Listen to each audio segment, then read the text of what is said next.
की शेतकरी सन्मान योजना जी आहे ते 6,000 केंद्र 6,000 आपले 12,000 रुपये वर्षाला शेतकऱ्याला देण्याचा निर्णय आपल्या सरकारने घेतला।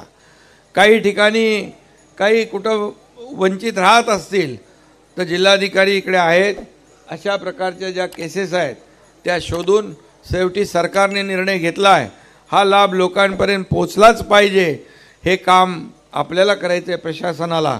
त्यामुळे कुठं कोणी वंचित योजनांमध्ये राहता कामा नये, कारण शेतकरी आपला अन्नदाता आहे, आपला मायबाप आहे, लाखांचा पोशिंदा हा शेतकरी आहे। आणि म्हणून 2 हेक्टरचं आम्ही 3 हेक्टर केलं, NDRFच्या दुप्पट आपण केलं। अतिवृष्टी अवकाळी गारपीट जेव्हा पडते तेव्हा सगळे नियम आपण बाजूला केले आणि आपल्या सरकारने जवळपास 15,000 कोटी रुपये शेतकऱ्यांच्या नुकसान भरपाईपैकी 2 वर्षात दिले। आज आपल्याला मी सांगतो अनेक ज्या योजना शेतकऱ्यांच्या आहेत जवळपास त्याला 44,000 कोटी रुपये आपल्या सरकारने त्यांच्यासाठी या ठिकाणी खर्च केलेले आहेत।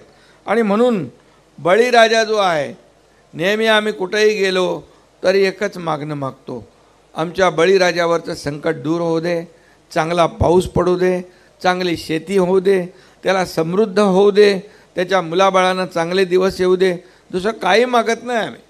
हा बळीराजा जो आहे, अनेक योजना आपण केल्यात, ठिबक सिंचन योजना, मागेल त्याला शेततळं, आता मागेल त्याला सोलर, आता दिवसा वीज आपण देणार आहोत।